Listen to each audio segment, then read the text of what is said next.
السلام علیکم ورحمۃ اللہ وبرکاتہ۔ الحمدللہ رب العالمین والعاقبۃ للمتقین والصلاة والسلام علی رسولہ الکریم۔ فاعوذ باللہ من الشیطان الرجیم، بسم اللہ الرحمن الرحیم۔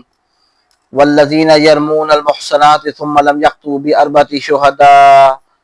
شہداء فاجلدوہم 80 جلدۃ ولا تقبلوا لهم شہادۃ ابدا وَأُولَئِكَ هُمُ الْفَاسِقُونَ۔ میرے محترم بھائیوں، دوستوں، عزیزوں، کل میں یوٹیوب چلا رہا تھا تو اچانک سے اور ٹک ٹاک پہ بلکہ میری نظر سے ایک ویڈیو گزری جس میں اوپر تھمبنیل لگایا ہوا تھا کہ مولانا الیاس گھمن کو ترکی میں گرفتار کر لیا گیا ایک لڑکی کے ساتھ زنا کرتے ہوئے یا بچے کے ساتھ زنا کرتے ہوئے۔ تو پر عنوان ہی ایسا دیا ہوا تھا، میں ایک دم سے دھچکا لگا مجھے اور جھٹکا لگا، کیونکہ مولانا الیاس گھمن صاحب دامت برکاتہ عالیہ کوئی عام شخصیت نہیں ہے۔ اللہ نے ان کو بہت بڑا رتبہ عطا کیا ہے اور بہت زیادہ علم عطا کیا ہے۔ وہ معروف شخصیات ہے، انہیں ہر بندہ ان کی شخصیت سے معروف ہے، جانتا ہے، اور جو اللہ نے ان کو علم دیا اور سمجھانے کا خوبصورت انداز دیا، یہ کسی سے ڈھکا چھپا نہیں ہے۔ تو ایک دم سے جو بھی اہل علم ان سے واقف ہے اور ان سے محبت کرتا ہے تو ظاہری ایسی بات سن کے انسان حیران ہو جاتا ہے کہ مولانا الیاس گھمن جن سے انسان ہے، گناہ تو ہر انسان سے ہو سکتا ہے، لیکن اتنے بڑی شخصیات اور اس طرح لگا دیا لوگ جو ہے تھوڑے سے ویوز کے لیے، تھوڑے سبسکرائب کے لیے لوگ اوپر غلط عنوان لگا دیتے، یہ نہیں سوچتے ہم کسی پہ الزام لگا رہے، کسی پہ تہمت لگا رہے ہیں۔ وہ ویڈیو بنائی ہوئی میں نے دیکھی، اس پہ ثابت کیا جا رہا تھا ویڈیو کے اندر کہ مولانا الیاس گھمن صاحب کو ترکی میں گرفتار کر لیا گیا ایک بچی کا زنا کرتے ہوئے۔ معاذ اللہ، کتنی افسوس کی بات ہے۔ عام آدمی پہ بھی تہمت لگانا اور عام عورت پہ بھی تہمت لگانا اتنا بڑا گناہ ہے کہ نبی پاک صلی اللہ علیہ وسلم نے فرمایا زنا کی تہمت لگانا۔ نبی پاک صلی اللہ علیہ وسلم نے فرمایا جو اگر کسی پہ تہمت لگائے زنا کی، مرد یا عورت، پاک دامن مرد یا پاک دامن عورت پر، وہ ساری زندگی سجدے میں پڑا رہے، ساری زندگی سجدے میں پڑا رہے، اللہ پھر بھی اس کی کوئی عبادت قبول نہیں کرے گا۔ اللہ ساری زندگی میں سجدے میں پڑا رہے الزام لگانے والا، جب تک وہ اس سے معافی نہ مانگے جس پہ الزام لگایا ہے، پھر بھی اللہ ساری زندگی اس کی عبادت قبول نہیں کرے گا، اس کا کوئی عمل قبول نہیں کرے گا۔ اور شریعت کہتی ہے حد قذف، کوئی کسی پہ زنا کی تہمت لگائے تو اسے 80 کوڑے پڑے گے، 80 کوڑے لگے گے۔ اور سب سے بڑی بات، میں نے جیسے آپ کے سامنے قرآن کی آیت پڑھی والذین یرمون المحصنات، اللہ، اور جو لوگ پاک دامن عورتوں پہ تہمت لگائے، جو پاک دامن عورتوں پہ تہمت لگاتے ہیں، پھر کیا کرے؟ 4 گواہ نہ لائے۔ 4 گواہ لانا ضروری ہے، جو بھی کسی پہ زنا کی تہمت لگاتا ہے اسے 4 گواہ لانا ضروری ہے۔ آج کل تو ہر بندہ ویڈیو بنا لیتا ہے، مولانا الیاس گھمن صاحب نے زنا کر لیا، معاذ اللہ، فلاں عالم نے اس طرح کر لیا، نہ اس کو کوئی گواہ ہے نہ ثبوت ہے۔ بھائی ایک نے ویڈیو بنائی اپنی ویوز کے لیے، اپنے سبسکرائب کے لیے، اپنی واہ واہ کے لیے، تاکہ لوگ اندر جائے ویڈیو دیکھے اور مجھے ویوز زیادہ مل جائے۔ اسے یہ نہیں سوچا کہ تھوڑے سے پیسے کما لوں گا، لیکن قیامت کے دن کیا اللہ اس کے رسول کو منہ دکھاؤں گا کہ میں عالم دین کے اوپر تہمت لگا رہا ہوں۔ عام آدمی پہ تہمت لگانا بہت بڑا جرم ہے اور گناہ ہے، اور ایک عالم پہ تہمت لگانا جس کو اللہ نے اتنا بڑا رتبہ دیا کہ اس کا ساری رات سونا بھی عبادت ہے، اور وہ عالم جس سے پوری دنیا فیض یاب ہو رہی ہے، ان کے علم سے اللہ نے جو ان کو نوازا ہے، علم دیا ہے، سمجھنے کا احسن انداز دیا ہے، ان پہ تہمت لگانا تو کیسے؟ اللہ کا خوف نہیں ہے ان کو۔ تو جو کسی پاک دامن عورت پہ تہمت لگائے پھر 4 گواہ لے کر نہ ہے، تو اللہ کا حکم ہے کہ ان کو 80 کوڑے لگاؤ، 80 کوڑے لگاؤ۔ ایک ان کا 80 کوڑے بھی لگے گے، دوسرا ان کی گواہی کبھی بھی قبول نہیں ہوگی۔ اگر گواہی دے گی کسی کے بارے میں تو اس کی گواہی کبھی موت بنڈی ہوگی، مت سمجھ آئے گا جھوٹا شخص ہے یہ۔ اور یہ لوگ فاسق ہے، فاسق لوگ جھوٹی تہمتیں لگاتے ہیں دوسرے لوگوں پر۔ تو ایک بندے نے ویڈیو بنائی، دوسرا ویڈیو بناتا ہے، پھر دیکھا دیکھی، نہ تحقیقات کری نہ کچھ کری، حالانکہ اللہ پاک قرآن میں فرما رہے یا ایھا الذین آمنوا ان جاءکم فاسق بنبأ فتبینوا ان تصیبوا قوما بجہالۃ فتصبحوا علی ما فعلتم نادمین۔ اللہ فرمائے ایمان والو، اگر کوئی فاسق تمہارے پاس کوئی خبر لے کر آئے تو اس کی تحقیق کر لو۔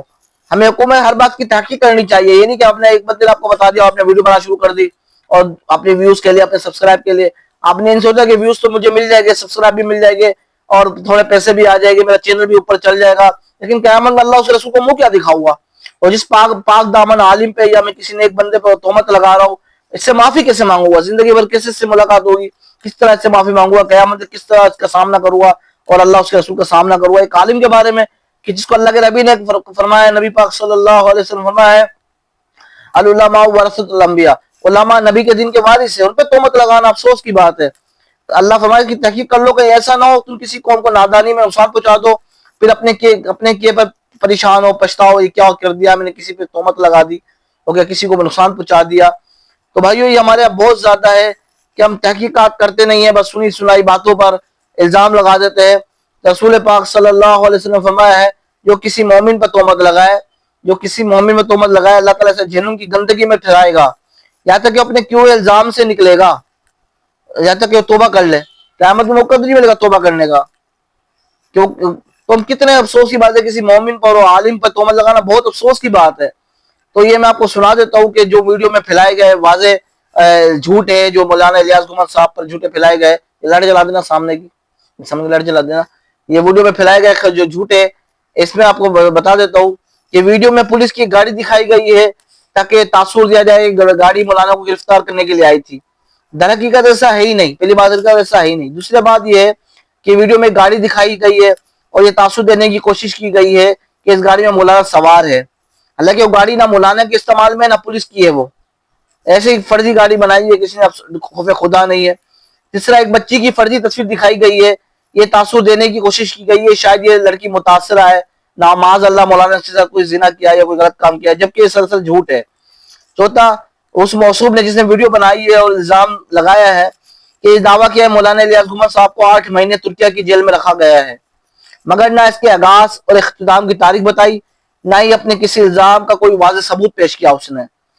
اس کے واضح ثبوت یا سرکاری دستاویز ہوتی یا ویڈیو پیش کی، نہ ہتھکڑی لگانے کی ویڈیو، نہ پولیس کی وین میں بٹھانے کی ویڈیو، نہ عدالت کی طرف سے سزا دینے کا کوئی ثبوت، ایسے ہی بس بکواس کر دیا، الزام لگا دیا۔ خلاصہ سارا یہ ہے کہ ترکیہ کی وزارت انصاف کی سرکاری دستاویز واضح طور پہ بتاتی ہے کہ مولانا الیاس گھمن کا کوئی مجرمانہ ریکارڈ موجود نہیں ہے، اور ویڈیو میں دیے گئے تمام بڑے دعوے اور مناظر جھوٹ اور من گھڑت ہے، اور اس طرح کے بے بنیاد الزامات سے اہل سنت والجماعت کے عوام کا اپنے مشائخ اور علماء سے اعتماد ختم نہ کیا جا سکتا۔ تو وہ چاہ رہے تھے کہ اس طرح کی ویڈیو بناؤ تاکہ مولانا الیاس گھمن صاحب کو جو سنتے ہیں ان کے علم سے فیض یاب ہو رہے تو عوام کا ان پہ سے اعتماد اڑ جائے، لوگ ان کو سننا چھوڑ دیں۔ وہ نہیں ڈرتے کہ اللہ پاک جس کو عزت دے کو اسے ذلیل نہیں کر سکتا۔ تو اس نے جو ویڈیو بنائی تھوڑے سبسکرائب حاصل کر لیے، ہمارے یہاں تو جھوٹ عام ہے، تو بھائی جو جھوٹی ویڈیو بناتے ہیں، جھوٹے تھمبنیل لگاتے ہیں، ان کو بھی میری درخواست ہے وزیر اعظم سے اس ٹائم شہباز شریف ہے کہ ایسے لوگوں کو کھٹیرے میں لایا جائے، ان کو سخت سے سخت سزا دی جائے، جس طرح کے جھوٹے تھمبنیل بناتے ہیں اور زندہ کو مار دیتے ہیں، کبھی کہتے ہیں مولانا طارق صاحب فوت ہو گئے، کبھی کہتے ہیں مفتی طارق مسعود فوت ہو گئے، کبھی کہتے ہیں ایکسیڈنٹ ہو گیا، کبھی کسی عالم پہ الزام لگا دیتے ہیں۔ کوئی انہیں لگام دینے والا نہیں کہ جب چاہتے بکواست کر دیتے یہ کہ عالم جو لاواری سے کوئی خوف خدا نہیں ہے انہیں، مولانا الیاس گھمن صاحب سے جو مقابلہ نہیں کر سکتے، ان کا علم کا، ان کی برابری کا، ان کے ساتھ مناظرہ نہیں کر سکتے، ایسے لوگ ہی بدبخت الزامات لگاتے ہیں اور ایسی ویڈیو بناتے ہیں۔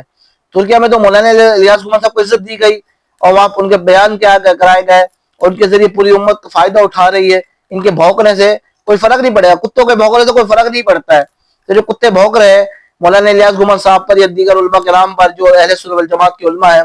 عالموں سے سب سے محبت کرنی چاہے وہ دیوبندی کے عالم ہو، چاہے بریلوی کے علماء ہو، چاہے اہل الحدیث کے علماء ہو، چاہے شیعہ کے علماء ہو، سب سے محبت کرنی چاہیے، سب سے ملنا چاہیے، سب سے ملاقات کرنی چاہیے تاکہ آپس کی غلط فہمیاں ختم ہو۔ یہ جو بیچ کے ہوتے ہیں گندے انڈے، یہ غلط ویڈیو بناتے ہیں، مولانا الیاس گھمن صاحب جسے بڑے بڑے کافر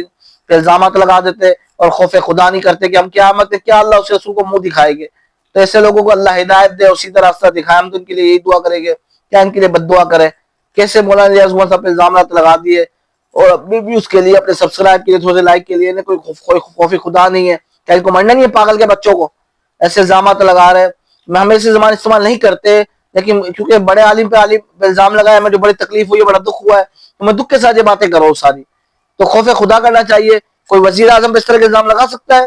یا وزیر اطلاعات پہ اس طرح کے الزام لگا سکتا ہے، یا وزیر خزانہ پہ کچھ طرح کے الزام لگا سکتا ہے، یا D S P, S P, S H O پہ کچھ طرح کے الزام لگا سکتا ہے؟ کوئی بھی نہیں لگا سکتا۔ اور مولانا الیاس گھمن صاحب جسے اللہ نے علم دیا اور پوری دنیا میں ان کو نوازا اور احسن طریقہ دیا سمجھانے کا، خوبصورت طریقہ دیا سمجھانے کا، ان پہ الزام لگانا اور اسی بکواست کرنا کہ ترکیہ میں یہ ہو گیا وہ ہو گیا، تو یہ غلط بات ہے۔ وہ جلتے ہیں مولانا الیاس گھمن صاحب سے اور ہمارے بڑے بڑے علماء سے جو گاڑیوں میں گھومتے ہیں، جن کو اللہ نے عزت دی ہے، جن کے علم سے پوری امت فیض یاب ہو رہی ہے، تو ایسے لوگ جلتے ہیں، مرتے ہیں اور جل کے مر جائیں گے، کچھ بھی فرق نہیں پڑے گا۔ لوگ علماء سے محبت کرتے تھے، اہل حق سے محبت کرتے ہیں اور کرتے رہے گے۔ ان کے بھونکنے سے، ان کے بھوکنے سے کسی کو کچھ نقصان نہیں ہوگا، یہ اپنا دنیا بھی برباد کر رہے ہو، آخرت بھی برباد کر رہے ہیں، فلاں کسی کا عالم کا کچھ نہیں جائے گا۔